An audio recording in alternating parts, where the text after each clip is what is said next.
Mun täytyy selventää vielä näistä mun kaikista videoista ja tästä mun kanavasta yleensäkin, että minähän en ole lääkäri, enkä edes hoitoalalla. Mutta mä olen ainoastaan vaan kiinnostunut näistä terveysaiheista ja ynnä muusta, mitä täältä sivustolta löytyy. Ja mä oon kerännyt tietoa YouTubesta, vähän eri kanavilta ja tehnyt niistä semmoisen oman miksin. Ja sanon vaan, että mun ajatuksia ja näitä ohjeita niin ei tarvitse siis millään tavalla tietenkään noudattaa,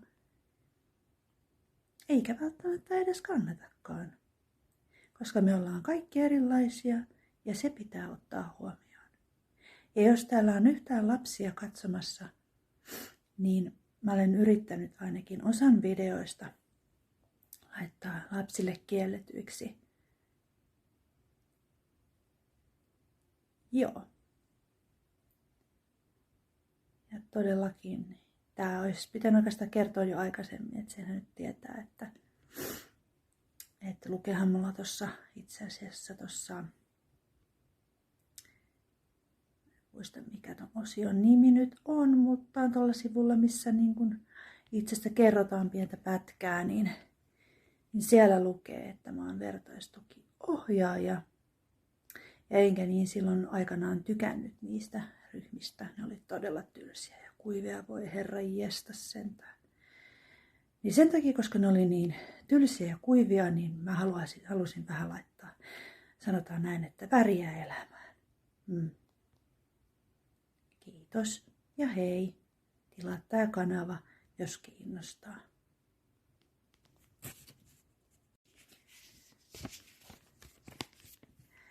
Mun täytyy selventää vielä näistä mun kaikista videoista ja tästä mun kanavasta yleensäkin, että minähän en ole lääkäri, enkä edes hoitoalalla.